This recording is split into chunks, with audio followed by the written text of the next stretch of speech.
الحمد لله نحمده ونستعينه ونستغفره ونؤمن به ونتوكل عليه ونعوذ بالله من شرور أنفسنا ومن سيئات أعمالنا من يهده الله فلا مضل له ومن يضلله فلا هادي له ونشهد أن لا إله إلا الله وحده لا شريك له ونشهد أن محمدًا عبده ورسوله أما بعد فإن خير الحديث كتاب الله وخير الهدي هدي محمد صلى الله عليه وسلم وشر الأمور محدثاتها وكل محدثة بدعة وكل بدعة ضلالة وكل ضلالة في النار يا أيها الذين آمنوا اتقوا الله حق تقاته ولا تموتن إلا وأنتم مسلمون يا أيها الناس اتقوا ربكم الذي خلقكم من نفس واحدة وخلق منها زوجها وبث منهما رجالا كثيرا ونساء واتقوا الله الذي تساءلون به والأرحام إن الله كان عليكم رقيبا يا أيها الذين آمنوا اتقوا الله وقولوا قولا سديدا يصلح لكم أعمالكم ويغفر لكم ذنوبكم ومن يطع الله ورسوله فقد فاز فوزا عظيما أعوذ بالله السميع العليم من الشيطان الرجيم بسم الله الرحمن الرحيم يا أيها الذين آمنوا إذا قمتم إلى الصلاة فاغسلوا وجوهكم وأيديكم إلى المرافق وامسحوا برؤوسكم وأرجلكم إلى الكعبين اللهم صل على محمد وعلى آل محمد كما صليت على إبراهيم وعلى آل إبراهيم إنك حميد مجيد اللهم بارك على محمد وعلى آل محمد كما باركت على إبراهيم وعلى آل إبراهيم إنك حميد مجيد رب اشرح لي صدري ويسر لي أمري واحلل عقدة من لساني يفقه قولي رب زدني علما اللهم انفعنا بما علمتنا وعلمنا ما ينفعنا وزدنا علما سبحانك لا علم لنا إلا ما علمتنا إنك أنت العليم الحكيم۔ ہر قسم کی حمد و ثنا اللہ جل جلالہ کے لیے، بے شمار بے حد و حساب درود و سلام ہوں۔ اوپر کے سپیکر بند کرتے ہیں۔ امام الانبیاء امام الاولین والآخرین جناب محمد الرسول اللہ صلی اللہ علیہ وآلہ وصحبہ وسلم کے ذات گرامی پر طہارت کے حوالے سے پچھلے 2 جمعوں میں ہم مکمل بات سن چکے ہیں۔ آج کے جمعۃ المبارک کے خطبہ میں وضو کے متعلق جو مسائل ہیں ان پر انشاءاللہ بات ہوگی۔ اللہ تعالیٰ مجھے اور آپ کو سننے اور اس پر عمل کرنے کی توفیق عطا فرمائے۔ وضو یہ نماز کے لیے ضروری ہے۔ نماز ہے، اس کو اگر ادا کرنا ہے تو اس کے لیے صحیح طریقے سے وضو کا ہونا شرط ہے۔ جو شخص وضو نہیں کرتا اس کی نماز نہیں ہے، حتیٰ کہ اگر وضو کے اندر کمی کوتاہی رہ جاتی ہے تو اس سے بھی نماز نہیں ہے، بلکہ اس کمی کوتاہی کو رسول اللہ صلی اللہ علیہ وسلم نے بڑے سخت وعید بیان فرمائی۔ آپ نے شخص کے وضو کے بعد اس کے پاؤں کے یعنی ایڑی کے قریب تھوڑی سی جگہ خشک دیکھی، وضو اس نے کیا ہوا تھا، اور ایڑی کے قریب ٹخنے کے قریب تھوڑی سی جگہ جو ہے وہ خشک تھی، تو آپ نے فرمایا خشک جگہ کے لیے آگ ہے۔ خشک جگہ کے لیے کیا ہے؟ جہنم کی آگ ہے۔ یعنی وضو اگر صحیح نہیں ہے، اس کے اندر وضو کے جو اعضاء ہیں اگر ان میں سے کوئی خشک رہ گیا ہے تو یہ بندہ سمجھ لے کہ اس نے اپنا وضو مکمل نہیں کیا، بلکہ اللہ کے رسول صلی اللہ علیہ وسلم کی سنت کی مخالفت کی ہے۔ اس لیے وضو اطمینان کے ساتھ، سکون کے ساتھ کریں۔ اور وضو کے لیے پاک پانی کا ہونا شرط ہے۔ وضو کے لیے پاک پانی ہونا چاہیے۔ پانی پاک کیسے ہوتا ہے؟ اس کی 3 نشانیاں ہیں، اگر ان میں سے کوئی ایک نشانی نہ ہو تو وہ پانی وضو کے لیے قابل استعمال نہیں ہے۔ 3 نشانیاں ہیں پانی کے پاک ہونے کی۔ نمبر 1، اس کے اندر بو پیدا نہ ہو چکی ہو۔ اگر اس پانی کے اندر اسمیل پیدا ہو گئی ہے، بدبو پیدا ہو گئی ہے، تو یہ پانی قابل استعمال نہیں ہے، وضو کے لیے تو کم از کم قابل استعمال نہیں ہے۔ نمبر 2، اس پانی کا رنگ تبدیل نہ ہو چکا ہو۔ عام طور پہ ہم جاتے ہیں نا گاؤں دیہات میں، تو جوہر ہوتے ہیں، بڑے تالاب ہوتے ہیں، تو ان کے اندر پانی کالا ہو چکا ہوتا ہے یا بالکل اس کا کلر جو ہے وہ الگ ہو چکا ہوتا ہے، تو پانی کا رنگ تبدیل نہ ہو۔ نمبر 3، پانی کا ذائقہ بھی خراب نہ ہو۔ ایک ہے کہ پانی کا ذائقہ نمکین ہے، جیسے سمندر کا پانی ہے، اس کی کوئی حرج نہیں ہے، وہ اس کا اوریجنل ذائقہ ہے، اس کے اندر ہے ہی نمک۔ ایک ہے کہ پانی پئیں تو اس کا ذائقہ عجیب لگے، یعنی بالکل ایسا کہ اس کو پینے کا دل نہ کرے، خراب ذائقہ ہو، جیسے کوئی چیز خراب ہو جاتی ہے۔ تو ان تینوں نشانیوں میں سے اگر کوئی نشانی کسی پانی کے اندر پائی جائے تو وہ پانی وضو کے لیے قابل استعمال نہیں ہے۔ وضو کے لیے وہ پانی ہوگا جو بالکل جس کا ذائقہ بھی ٹھیک ہو، جس کا رنگ بھی ٹھیک ہو، اور جس کی بو بھی بالکل اس کی اصل حالت میں ہو، کیونکہ عام طور پہ پانی کی بو نہیں ہوتی۔ مقصد اگر اس کے اندر بو پیدا ہو چکی ہے تو یہ پانی قابل استعمال نہیں ہے۔ ایک بات یہ۔ دوسرا، وضو سے پہلے انسان کو چاہیے کہ وہ مسواک کرے۔ رسول اللہ صلی اللہ علیہ وسلم نے اس کی بڑی فضیلت بیان فرمایا یہ منہ کو صاف کرتا ہے اور اللہ کی رضا کا سبب بنتا ہے۔ بدقسمتی سے آج ہمارے اندر سے یہ سنت ختم ہو چکی ہے۔ میں کل ایک ریسرچ دیکھ رہا تھا کہ غیر مسلموں نے، کافروں نے، سائنسدانوں نے مسواک کے اوپر ریسرچ کی کہ ایسا کیا ہے کہ مسلمانوں کے پیغمبر نے انہیں اس کی تاکید کی ہے، ایسا کیا ہے اس کے اندر۔ تو انہوں نے میکروسکوپ کے اندر پانی کا ایک قطرہ ڈالا اور اس کو چیک کیا تو اس کے اندر جراثیم تھے۔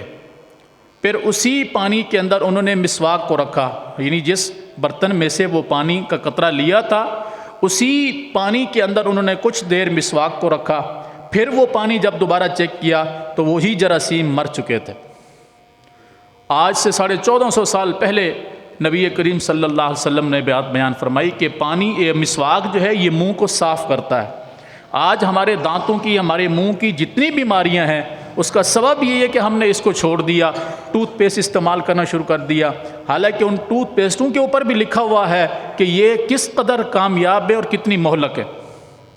خاص طور پہ کولگیٹ کو دیکھ لیں، اس کے 3 فلیور ہیں، بلیک، بلو اور ریڈ۔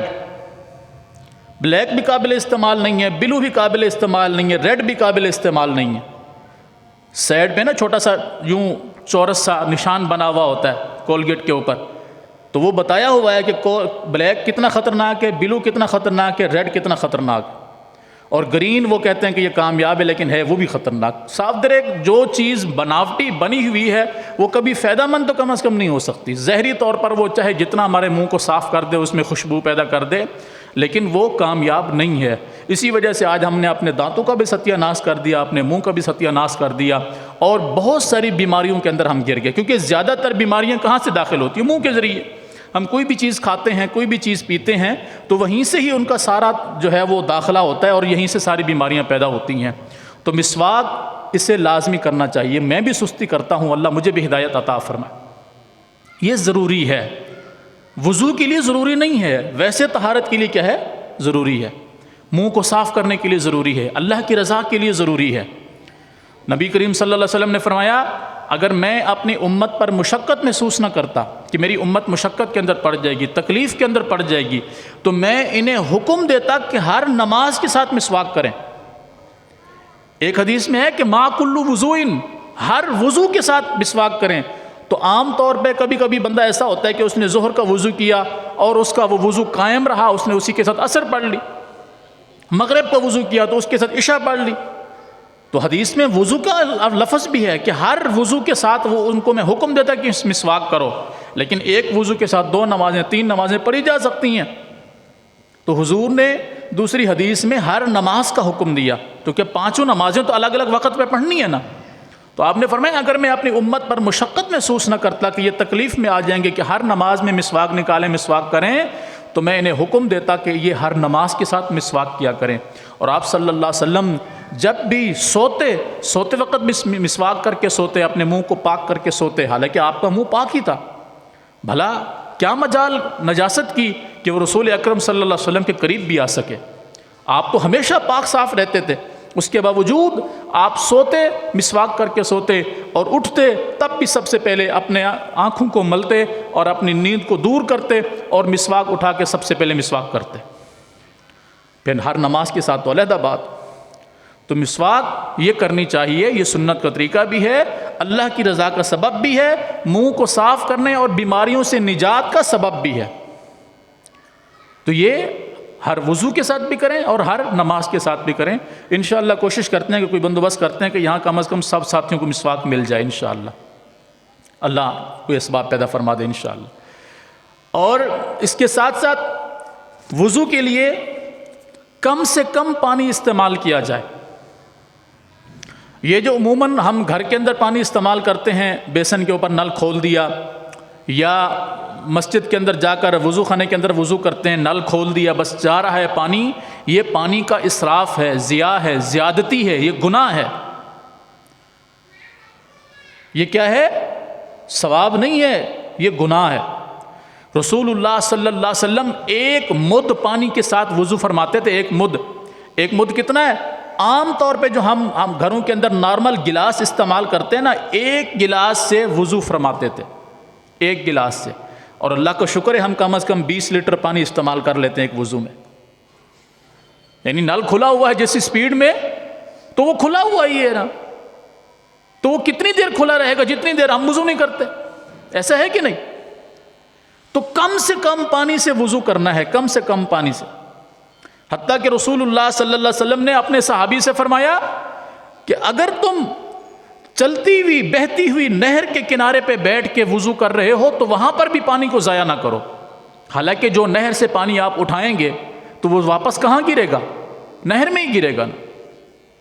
آپ نے بہتی ہوئی نہر پر وضو کرنے والے شخص کو بھی کیا فرمایا کہ اگر تم بہتی ہوئی نہر پر بھی وضو کر رہے ہو تو وہاں بھی پانی کو ضائع نہ کرو۔ اس قدر نعمت ہے پانی، جن کے پاس نہیں ہے ان سے پوچھیے اس کی کتنی قدر ہے، کتنی منزلت ہے، کیا اس کی اہمیت ہے۔ اسی لیے تو اسلام نے ایک آسانی رکھی انسان کے لیے، مومن کے لیے، اور یہ صرف امت محمدیہ کے لیے آسانی ہے، اس سے پہلے کسی کے لیے نہیں تھی۔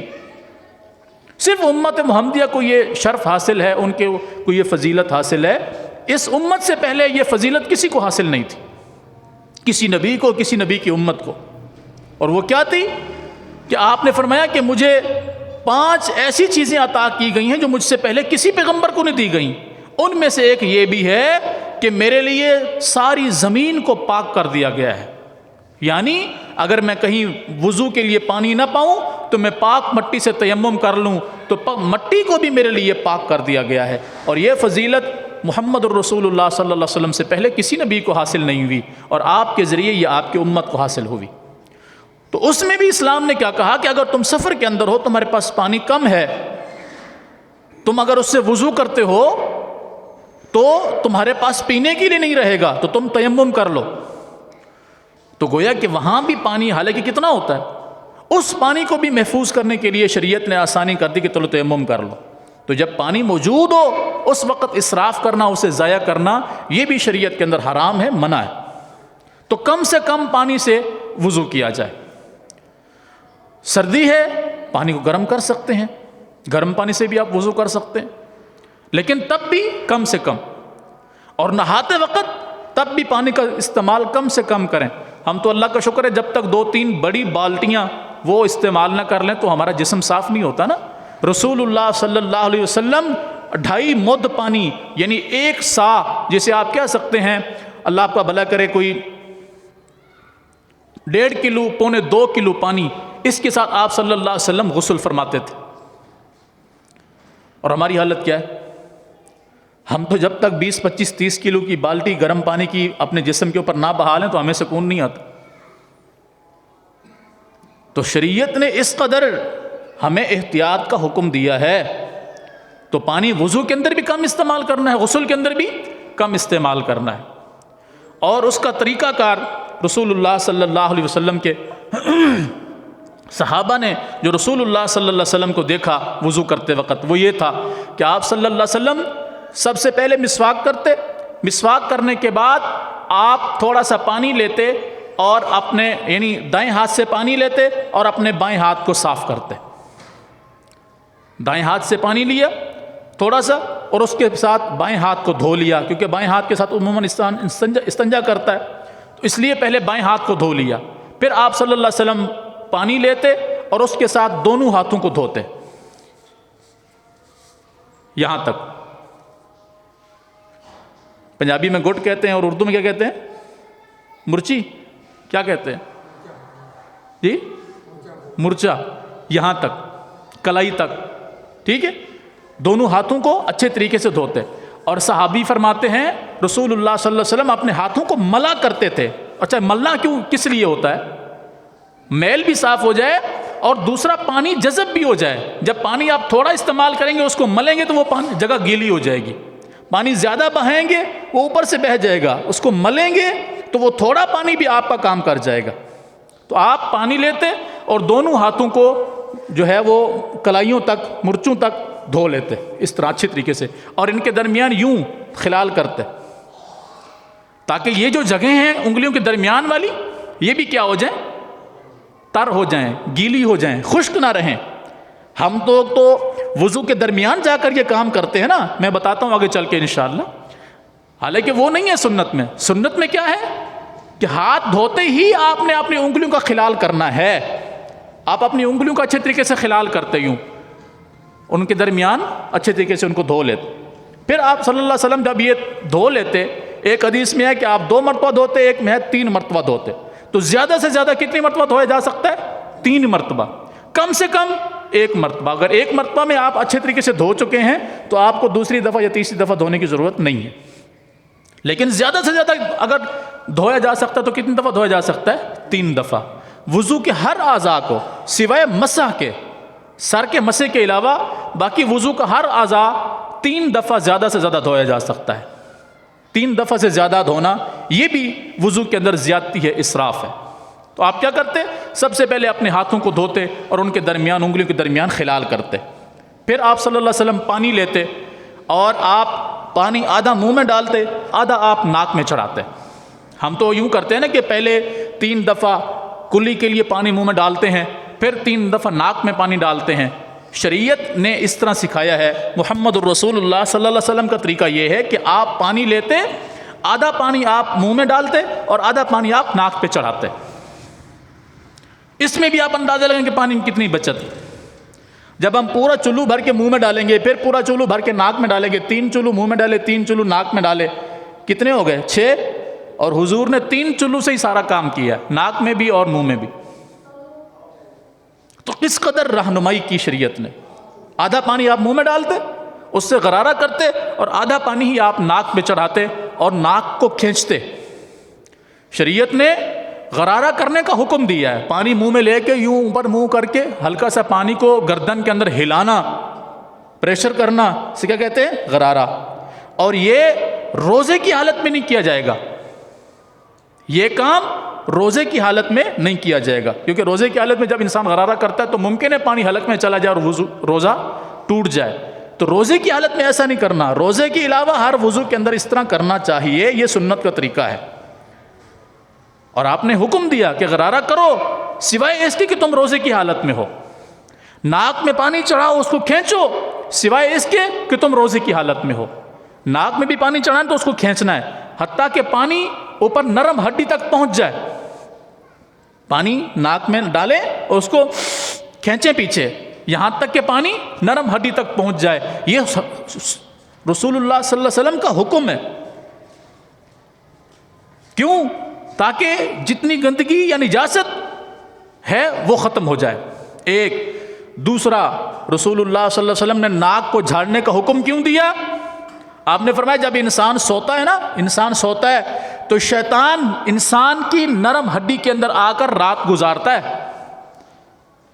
انسان دن میں سوئے یا رات میں، وہ آرام کرنے کے لیے سوتا ہے نا، تو شیطان بھی انسان کی ناک کی نرم ہڈی میں جا کر آرام کرتا ہے۔ یہ شیطان کا بستر ہے، اور یہ میں نہیں کہہ رہا ہوں، ہوا کی باتیں نہیں ہیں، رسول اللہ صلی اللہ علیہ وسلم کا فرمان ہے۔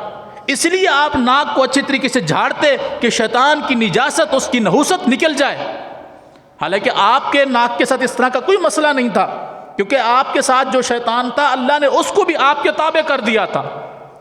اللہ نے اس شیطان کو بھی آپ کے تابع کر دیا تھا، وہ آپ کا وہ دوست بن گیا، وہ آپ کو کبھی برائی کی طرف نہیں اکساتا تھا۔ لیکن آپ نے امت کو درس دینے کے لیے یہ حکم فرمایا کہ ناک کو جھاڑو کہ شیطان یہاں پر رات گزارتا ہے۔ تو 3 دفعہ جب منہ میں پانی ڈالا غرارہ کرنا ہے، اور ناک میں پانی ڈالنا ہے تو اس کو پانی کو کھینچ کے پھر اچھی طریقے سے الٹے ہاتھ سے ناک کو جھاڑیں، ناک کو الٹے ہاتھ سے جھاڑیں، اس کو پھر صاف کر لیں۔ کہاں تک پہنچ گئے؟ غرارہ، کلی اور ناک میں پانی تک ہم پہنچ گئے۔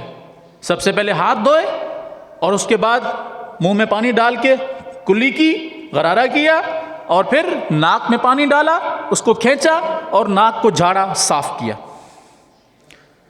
پھر آپ صلی اللہ علیہ وسلم پانی لیتے دونوں ہاتھوں سے اور اپنے چہرے پر ڈالتے۔ میرے ہاتھ کا مسئلہ ہے تو میرا ہاتھ میرے چہرے تک صحیح طریقے سے نہیں جاتا، تو پانی لیتے اور اپنے چہرے کو دھوتے۔ یہ چہرے سے یہاں سے لے کے یہ سارا حصہ آپ صلی اللہ علیہ وسلم دھوتے، ایک کان کی لو سے دوسرے کان کی لو تک، اور پیشانی کے بالوں سے لے کے ٹھوڑی تک، یہ رسول اللہ صلی اللہ علیہ وسلم چہرہ دھویا کرتے تھے۔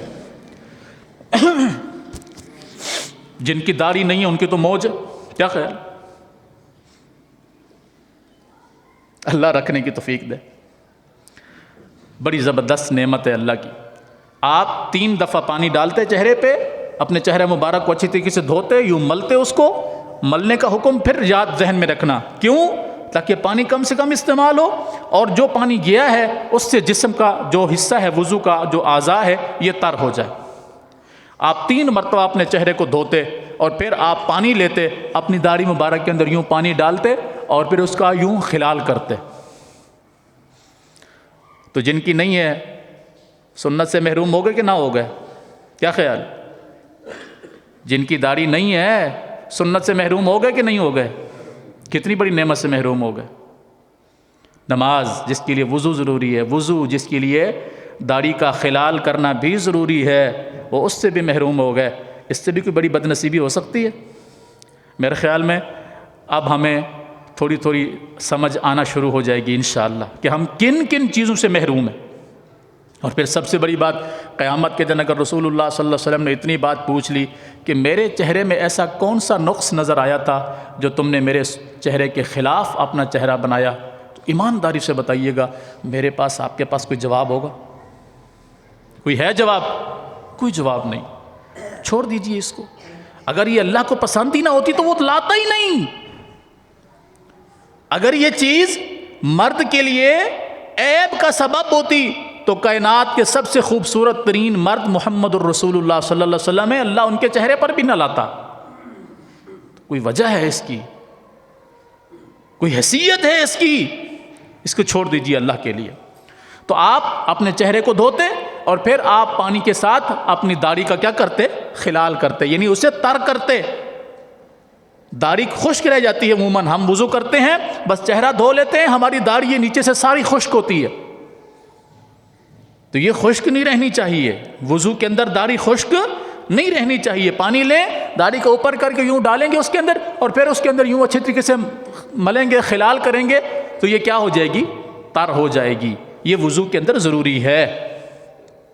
چہرہ 3 دفعہ دھوتے، 1 دفعہ بھی دھویا جا سکتا ہے اگر اچھی طریقے سے دھویا جا سکے، نہیں تو 2 دفعہ دھو لیں، اور اگر نہیں تو 3 دفعہ دھو لیں، 3 دفعہ سے زیادہ نہیں،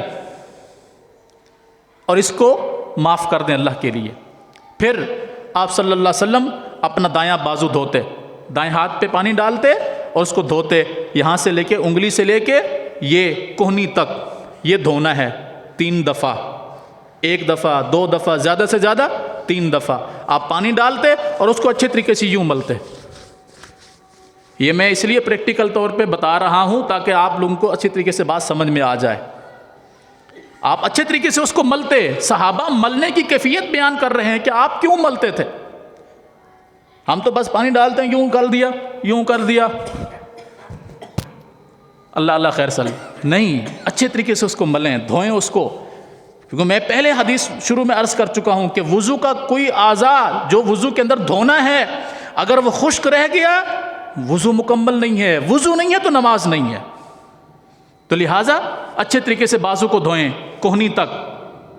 اوپر تک بھی دھو سکتے ہیں، اوپر تک بھی دھو سکتے ہیں، ورنہ اس کی کم از کم حد کیا ہے؟ یہ کوہنی. ایک صحابی ہیں جنہوں نے یہ فضیلت سنی رسول اللہ صلی اللہ علیہ وسلم کی. آپ نے فرمایا نا کہ میں قیامت کے دن اپنی امت کو پہچانوں گا کہ ان کے وضو کے اعضاء چمکتے ہوئے ہوں گے. تم میں سے جس کو چاہیے وہ اپنے اعضاء کو اچھی طریقے سے چمکائے. تو وضو کے اعضاء کیا ہیں؟ چہرہ ہے، 2 ہاتھ ہیں، 2 پاؤں ہیں، یہ 5 اعضاء. اسے غرم معجلین کہا جاتا ہے. 5 چمکتے ہوئے اعضاء. چہرہ، اس میں ناک چہرہ مکمل شامل ہے، دونوں ہاتھ کوہنیوں تک، دونوں پاؤں ٹخنوں سے اوپر تک. یہ وضو کے اعضاء ہیں. اور یہ قیامت کے دن مومن کی علامت ہوں گے کہ ان کے یہ 5 اعضاء وضو کرنے کی وجہ سے چمک رہے ہوں گے. رات کے اندھیرے میں، تاریکی میں ان کے یہ اعضاء چمک رہے ہوں گے. پھر آپ نے فرمایا تم میں سے جو چاہے اپنے ان اعضاء کو خوب چمکائے. تو صحابی نے جب یہ بات سنی، وہ پھر جب وضو کرتے تو اپنے بازو کو یہاں کندھے تک دھو لیتے تھے کہ قیامت کے دن میرا بازو جب میں میدان محشر میں چلوں تو کندھے تک میرا بازو چمکنا چاہیے. اللہ اکبر کبیر. تو اوپر تک دھو سکتے ہیں، ورنہ کم از کم اس کی حد کہاں ہے؟ کوہنی تک. اسے دھوئیں. 3 دفعہ اس کو دھویا، پھر 3 دفعہ الٹے بازو کو دھوئیں کوہنی تک. اس کے بعد ہم جو غلطی کرتے ہیں کہ بازو دھونے کے بعد پھر ہم پانی لیتے ہیں، پھر ہم یوں اس کا خلال کرتے ہیں. کرتے ہیں کہ نہیں کرتے؟ سنت میں یہ ثابت نہیں ہے. یہ خلال پہلے شامل ہے. جب آپ شروع میں ہاتھ دھوئیں گے اس وقت انگلیوں کے درمیان خلال کرنا ہے. ہم الٹ چلتے ہیں، اس وقت ہم نہیں کرتے. جب بازو دھو لیتے ہیں تو پھر ہم یہ خلال کرتے ہیں، یا اس وقت کرتے ہیں، یا کچھ احباب اس طرح کرتے ہیں کہ جب گردن کا جب وہ مسح کر لیتے ہیں، مسح کرنے کے بعد پھر گردن کا بھی مسح کرتے ہیں، اور پھر یہ آخر میں بازو کے ہاتھوں کی انگلیوں کو بھی مسح کرتے ہیں. تو دونوں بازوں کو کوہنیوں تک دھو لیا. دھونے کے بعد پھر پانی لیں. اور رسول اللہ صلی اللہ علیہ وسلم کا مسح کرنے کا طریقہ کیا تھا؟ ہم کیا کرتے ہیں؟ آپ کا طریقہ کیا تھا؟ آپ یوں یہ شکل بناتے، یہ شکل بناتے اور یہاں سے شروع کرتے، پیشانی سے شروع کرتے، پیچھے تک لے جاتے گدی تک، اور پھر وہاں سے واپس لے آتے. ہم کیا کرتے ہیں؟ ہم کرتے ہیں اگر پگڑی باندھی ہوئی ہے تو تھوڑا سا یہاں تک. اسے کیا کہتے ہیں؟ چوتھائی سر کا مسح. سر کے چوتھے حصے کا مسح. سر کے چوتھے حصے کا مسح میرے پیغمبر سے ثابت نہیں ہے. آپ کرتے ہیں، بڑے شوق سے کریں. میرے پیغمبر کا طریقہ یہ نہیں ہے. رسول اللہ صلی اللہ علیہ وسلم کا طریقہ مبارک یہ ہے، آپ پگڑی کے اوپر بھی صرف مسح بھی کرتے تھے. پگڑی باندھی ہوئی ہے، تکلیف ہو رہی ہے، آدھے چوتھائی سر کا مسح کرنے کی بجائے کیا کرو؟ پگڑی سے اوپر سے ہاتھ لے جاؤ. یہ پیغمبر کا طریقہ ہے سنت کا. نہیں تو پگڑی اتار کے سائڈ پہ رکھو اور مکمل وضو کرو، مکمل مسح کرو. وہ کیا ہے؟ یہاں سے شروع کرو، پیچھے تک لے جاؤ اور پھر واپس لے آؤ جہاں سے شروع کیا تھا. یہ مسح 1 دفعہ کیا رسول اللہ صلی اللہ علیہ وسلم نے. اسے بھی کئی دفعہ لوگوں کو دیکھا ہے 2 دفعہ کر رہے ہوتے ہیں یا 3 دفعہ کر رہے ہوتے ہیں. رسول اللہ صلی اللہ علیہ وسلم نے سر کا مسح 1 مرتبہ کیا. سر کا مسح کر لیتے. پھر اچھا یہ انگلیاں کیوں چھوڑ دی تھیں؟ انگوٹھا اور انگلی کیوں چھوڑ دی تھی؟ مسح کرتے وقت آپ نے یہ حالت بنائی تھی نا، یوں آپ نے مسح کیا تھا. یہ انگلی اور انگوٹھا کیوں چھوڑ دیا تھا؟ ماشاءاللہ. کان کے اندر انگلی ڈالتے اور گیلی انگلی کے ساتھ کان کے اندر والا حصہ اس کو اچھی طریقے سے ملتے، اور انگوٹھے کے ساتھ کان کا باہر والا حصہ. اب سمجھ، انگلی اور انگوٹھا کیوں الگ رکھا آپ نے؟ کیونکہ آپ کانوں کے مسح کے لیے الگ سے پانی نہیں لیتے تھے. جو پانی آپ نے سر کے مسح کے لیے لیا اسی سے آپ کانوں کا مسح کرتے تھے.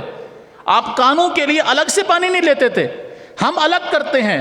ہم پہلے سر کا مسح کر لیتے ہیں، پھر ہم دوبارہ پانی لیتے ہیں، اس سے کانوں کا مسح کرتے ہیں۔ یہ ہمارا مسح تو ہو گیا لیکن سنت کا مسح نہیں ہوا۔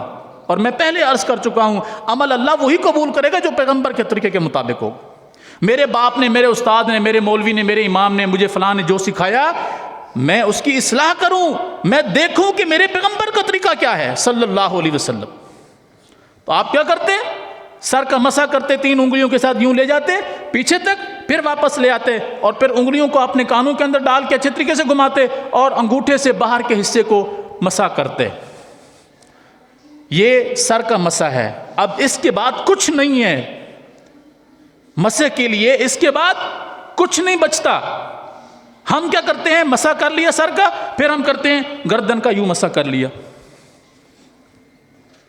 یہ مسح میرے ہاتھ میں رب کا قرآن ہے، دنیا کا کوئی عالم گردن کا مسح دکھا دے کہ پیغمبر نے گردن کا مسح کیا، میرے رب کی قسم جو وہ بولے گا سزا میں وہ لینے کو تیار ہوں۔ اس سے بڑی اگر آپ کو دلیل چاہیے تو جائے دنیا میں ڈھونڈیں۔ ہمیں کسی پر تنقید یا کرنے کی ضرورت نہیں ہے، حق بات پہنچانا مقصود ہے، سمجھ میں آ جائے تو آمنا و صدقنا۔ گردن کا مسح میرے پیغمبر نے نہیں کیا، پیغمبر کی 1.5 لاکھ کے قریب صحابہ کی جماعت ہے، کسی ایک صحابی نے بھی نہیں کیا۔ تو جو کام اللہ کے رسول نے نہیں کیا، اللہ کے رسول نے صحابہ نے نہیں کیا، وہ میں کروں، میرا بڑا کرے، اس کا بڑا سے بڑا کرے، اس کی کوئی حیثیت نہیں ہے۔ عمل وہی قبول ہے جو پیغمبر علیہ الصلوۃ والسلام نے کیا، آپ نے کر کے دکھایا۔ ہم گردن کا مسح کرتے ہیں اور پھر آخر میں اپنے ہاتھوں کو یوں کر لیتے ہیں، جبکہ یہ ہاتھوں کا یوں مسح کرنا ابتدا میں شامل تھا۔ سب سے پہلے جب ہاتھوں کو دھویا جا رہا تھا اس وقت انگلیوں کے درمیان خلال کرنا تھا، اب نہیں۔ جب یہ مسح ہو گیا اس کے بعد پاؤں دھوئیں، اور پہلے دایاں پاؤں دھوئیں ٹخنے تک، اس کی انگلیوں کے درمیان بھی خلال کریں، پاؤں کی انگلیوں کے درمیان بھی خلال کریں کہ وہ جگہ خشک نہ رہ جائیں، اور اچھے طریقے سے پاؤں کو دھوئیں۔ کہاں تک؟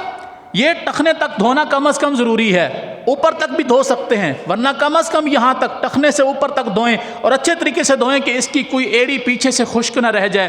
رسول اللہ صلی اللہ علیہ وسلم نے ایک آدمی کی ایڑی دیکھی جو ایک ناخن کے برابر خشک تھی۔ کتنی؟ مثل الظفر، کیا الفاظ ہیں کہ ناخن کے برابر آپ نے دیکھا اس کی ایڑی خشک ہے، فرمایا خشک ایڑی کے لیے جہنم کی آگ ہے۔ تو لہٰذا اچھے طریقے سے پاؤں کو دھونا ہے، اور زیادہ سے زیادہ کتنی دفعہ؟ 3 دفعہ، اور پاؤں کے انگلیوں کے درمیان بھی انگلی پھیریں، چھوٹی انگلی وہ پھیریں، تاکہ چھوٹی انگلی اس لیے کہ انگلیوں کے درمیان فاصلہ کم ہوتا ہے تو یہ آسانی سے وہاں کام کر سکتی ہے، اور پاؤں کی انگلیاں خشک بھی نہیں رہیں گی۔ دایاں پاؤں دھوئیں اور پھر بایاں پاؤں دھوئیں۔ یہ مکمل وضو ہو گیا۔ خلاصہ، سب سے پہلے ہاتھوں کو دھوئیں، پھر پانی لیں، منہ میں ڈالیں، غرارہ کریں، کلی کریں، ناک میں پانی ڈالیں، اس کو کھینچیں، ناک جھاڑیں، پھر 3 مرتبہ زیادہ سے زیادہ اپنے چہرے کو دھوئیں مکمل، پھر داڑھی کا خلال کریں، دائیں ہاتھ کو کوہنی تک کم از کم اوپر تک جتنا مرضی چاہیں دھو لیں، اور زیادہ سے زیادہ 3 دفعہ، کم سے کم 1 مرتبہ، پھر بائیں بازو کو، پھر سر کا مسح کریں۔ پگڑی باندھی ہوئی ہے تو پگڑی کے اوپر سے مسح کر سکتے ہیں، ورنہ پگڑی اتار کے سر کا مسح کریں، پیچھے تک گدی تک لے جائیں، پیچھے سے واپس لیں۔ ایک طریقہ حضور کا یہ ہے، اور ایک حدیث میں یہ ہے کہ آپ پیچھے سے شروع کرتے، پیچھے سے شروع کرتے، آگے لے آتے اور پھر پیچھے لے جاتے۔ صحیح بخاری کے اندر یہ حدیث موجود ہے، آگے سے شروع کرتے، پیچھے لے جاتے، پھر پیچھے سے آگے لے آتے۔ ایک طریقہ یہ ہے، اور ایک یہ ہے کہ آپ پیچھے سے شروع کرتے، آگے لے آتے، اور پھر یہاں سے لے کے واپس چلے جاتے۔ تو لہٰذا دونوں طریقے سے کیا جا سکتا ہے، لیکن جو عموماً آپ نے کیا وہ یہاں سے شروع کیا، پیچھے لے گئے اور پیچھے سے واپس لے آئے، اور پھر انگلی کے ساتھ کان کے اندرونی حصے کا، انگوٹھے کے ساتھ کان کے بیرونی حصے کا مسح کریں، اور اس کے اندر اور کچھ بھی نہیں کرنا ہے۔ پھر دائیں پاؤں کو ٹخنوں تک دھوئیں اور بائیں پاؤں کو ٹخنوں تک دھوئیں۔ یہ رسول اللہ صلی اللہ علیہ وسلم کا وضو کا طریقہ ہے۔ اور اس میں 2 اہم چیزیں کہ وضو شروع کرنے سے پہلے بسم اللہ پڑھیں، صرف بسم اللہ، ہم اعوذ باللہ من الشیطان الرجیم بسم اللہ الرحمن الرحیم وضو شروع کر رہے ہوتے ہیں۔ میں نے آپ کو پہلے عرض کی کہ عمل وہی قبول ہے جو اللہ کے رسول صلی اللہ علیہ وسلم نے کر کے دکھایا ہے۔ حضور نے صرف بسم اللہ پڑھی ہے تو صرف بسم اللہ پڑھی جائے گی۔ اس کی مثال دیکھیے، حضرت عبداللہ بن عمر رضی اللہ تعالی عنہ طواف کر رہے تھے، ایک آدمی کو چھینک آئی، چھینک میں کیا کہتے ہیں؟ کیا کہتے ہیں؟ کس کس کو آتا ہے؟ چھینک میں الحمدللہ کہنا چاہیے۔ کیا کہنا چاہیے؟ جب چھینک آئے الحمدللہ کہیں۔ چھینک کی دو قسمیں ہیں، ایک ہے عام طور پہ کبھی کبھی چھینک آ جاتی ہے بندے کو، یہ چھینک ہے۔ ایک ہے نزلہ زکام کی وجہ سے چھینک آتی ہے، اس میں بھی 3 دفعہ تک آپ جواب دیں گے، تیسری دفعہ نہیں۔ یعنی آپ میں سے کسی کو چھینک آئی، اس نے کہا الحمدللہ، جو برابر میں بیٹھا ہے اسے چاہیے وہ اس کو دعا دے، یرحمک اللہ، اللہ تجھ پر رحم کرے۔ پھر اس کو چھینک آ گئی، پھر وہ کہے گا الحمدللہ، پھر سننے والا کہے گا یرحمک اللہ۔ اگر پھر اس کو چھینک آ گئی، اس کو چاہیے وہ کہے گا الحمدللہ، سننے والا کہے گا یرحمک اللہ۔ اب اگر اس کو چھینک آئی ہے تو اب سننے والا اس کا پابند نہیں ہے، کیونکہ یہ چھینک اب نزلہ زکام کی وجہ سے ہے، عادت کے مطابق نہیں۔ تو چھینک آئی وہ الحمدللہ کہے گا، برابر والا یرحمک اللہ کہے گا، پھر جس کو چھینک آئی وہ کہے گا یہدیکم اللہ ویصلح بالکم، اللہ آپ کو ہدایت بھی دے اور آپ کے تمام معاملات کو حل بھی فرما دے۔ کیا کبھی ہم نے یہ پریکٹیکل کیا ہے؟ کیوں؟ آتا ہی نہیں ہے، پتہ ہی نہیں۔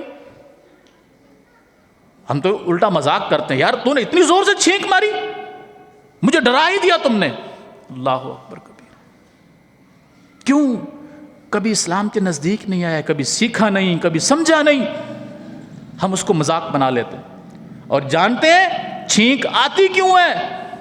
جائیے میڈیکل سائنس کی سرچ کیجئے، جب آپ کا دل دھڑکنا بند ہو جاتا ہے، جب دل کی دھڑکن پمپ کرتے کرتے بند ہو جاتی ہے تو اللہ رب العالمین اس کے اندر پریشر پیدا کرتا ہے، وہ چھینک آتی ہے۔ جیسے ہی چھینک آتی ہے، پتہ نہیں کتنے 100 کلومیٹر کی رفتار میں یہ چھینک ہوتی ہے،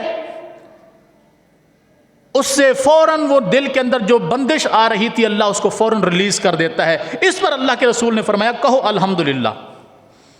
ورنہ چھینک سے بعض دفعہ انسان کو نزلہ زکام ہوتا ہے تو کچھ نہ کچھ چھینٹیں بھی باہر آتی ہیں، اس پر الحمدللہ کہیں، ہاں اس پر الحمدللہ کہو کہ اللہ نے تمہارے دل کی بندش کو جاری کر دیا ہے۔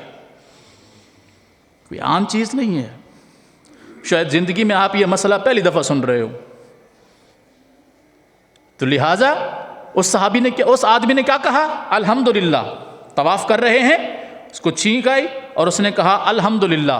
صرف الحمدللہ نہیں کہا الحمدللہ والصلاۃ والسلام علی رسول اللہ۔ الحمدللہ کا معنی کیا ہے؟ تمام تعریفیں اللہ کے لیے، والصلاۃ والسلام علی رسول اللہ، تمام درود اور سلام ہوں رسول اللہ صلی اللہ علیہ وسلم پر۔ اس نے بری بات کہی، بتائیے، اللہ کی تعریف کے بعد اس نے رسول اللہ صلی اللہ علیہ وسلم پر درود پڑھا، گناہ کیا؟ وہ ظاہری طور پر اچھا کام ہی ہے نا، اللہ کی تعریف کی تو ساتھ میں حضور پر درود بھی پڑھا، گناہ نہیں کیا، ظاہری طور پر کیا ہے؟ اچھا کام ہے۔ مگر یہ اچھا کام عبداللہ بن عمر کو پسند نہیں آیا، جو رسول کا صحابی بھی ہے، رسول کا سالہ بھی ہے صلی اللہ علیہ وسلم۔ حضرت عمر کے بیٹے ہیں عبداللہ بن عمر اور رسول اللہ صلی اللہ علیہ وسلم کے سالہ ہیں، برادر نسبتی۔ آپ نے فوراً اس کو ٹوکا، فرمایا نحن نصلی علی رسول اللہ صلی اللہ علیہ وسلم، ہم بھی رسول اللہ صلی اللہ علیہ وسلم پر درود بھیجتے ہیں، لیکن جیسے تم نے کیا ایسے میرے پیغمبر نے نہیں بتایا۔ یعنی چھینک آئے تو صرف کیا کہنا ہے؟ الحمدللہ، اس کے ساتھ اور جو کچھ بھی کہو گے یہ سنت کے خلاف ہوگا، اور تم اس کو ثواب سمجھو، اچھا سمجھو، کچھ مرضی سمجھو، یہ میرے پیغمبر کا طریقہ نہیں ہے۔ یہ کون روک رہا ہے؟ عبداللہ بن عمر رضی اللہ تعالی عنہما، جو خود صحابی ہیں، جن کا باپ صحابی ہے اور خلیفۃ المسلمین ہے۔ یہ عبداللہ بن عمر، انہوں نے فوراً اس بات سے روک دیا۔ اگر آج ہم کسی کو کہتے ہیں نا کہ یہ کام آپ کیوں کر رہے ہیں، وہ کہتے ہیں اس میں برائی کیا ہے، اس میں برائی کیا ہے، اچھا کام ہی تو ہے۔ بالکل اچھا کام ہے، ظاہری طور پر بہت اچھا کام ہے، لیکن سنت میں ثابت نہیں ہے تو اس کی کوئی حیثیت نہیں ہے۔ یہی کام عبداللہ بن عمر کے سامنے ہوا، انہوں نے منع کر دیا۔ تو سمجھ میں آتا ہے دین کہ جتنا حضور بتا دیں اس کے مطابق چلنا یہ سنت کا عمل ہے، اس کی مخالفت کرنا سنت کی مخالفت کرنا ہے۔ تو لہٰذا وضو کے شروع میں کیا کہنا ہے؟ بسم اللہ، اس کے علاوہ کچھ نہیں۔ جو بسم اللہ الرحمن الرحیم پڑھتے ہیں یہ سنت کی مخالفت کرتے ہیں، وہ کوئی بھی کرنے والا ہو۔ بسم اللہ بس۔ وضو کیا، وضو کے دوران کوئی دعا نہیں ہے۔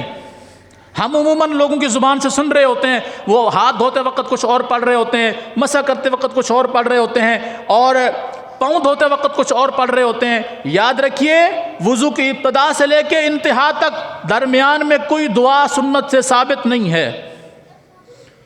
جو کرتا ہے وہ اپنا معاملہ خود دیکھ لے۔ وضو مکمل کر لیا، اب اشہد اللہ الہ الا اللہ و اشہد ان محمدا عبدہ و رسول، ایک یا اشہد اللہ الہ الا اللہ وحدہ لا شریک لہ و اشہد ان محمدا عبدہ و رسولہ، یہ وضو کے بعد کی دعا ہے۔ یہ وضو کے بعد کی دعا ہے۔ جب وضو مکمل کر لیں پھر کیا پڑھنا ہے؟ اشہد اللہ الہ الا اللہ وحدہ لا شریک لہ و اشہد ان محمدا عبدہ و رسول۔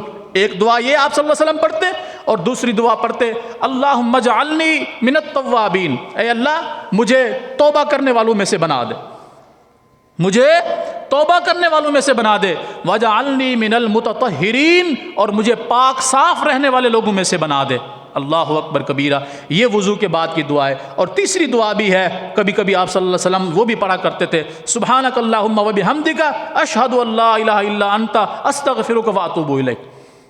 لیکن زیادہ تر آپ سے یہ دو دعائیں پڑھنا ثابت ہیں وضو کے بعد، اشہد ان لا الہ الا اللہ، جسے ہماری زبان میں دوسرا کلمہ کہتے ہیں، اشہد ان لا الہ الا اللہ وحدہ لا شریک لہ واشہد ان محمدا عبدہ و رسولہ، اور اللہم اجعلنی من التوابین واجعلنی من المتطہرین، یہ وضو کے بعد کی دعا ہے۔ اور اللہ کی عزت کی قسم، وضو کی ابتدا سے لے کے انتہا تک میں نے جتنے مسائل بتائے ہیں یہ سب قرآن و سنت کے اندر موجود ہیں۔ اس کے اندر کوئی میں نے کمی نہیں کی، کوئی میں نے زیادتی نہیں کی۔ اگر میں کوئی کمی کروں اس کا ذمہ دار بھی میں ہوں، قیامت کے دن میرا گریبان پکڑنا، اگر زیادتی کروں اس کا ذمہ دار بھی میں ہوں، میرا قیامت کے دن گریبان پکڑ سکتے ہیں۔ حق سچ جو تھا وہ میں نے بتا دیا، عمل کریں آپ کی مرضی، نہ کریں آپ کی مرضی۔ یہ سنت کا طریقہ تھا وضو کا، اور یہی طریقہ، اسی طریقے پر حضرت عثمان غنی رضی اللہ تعالیٰ عنہ نے وضو کر کے دکھایا۔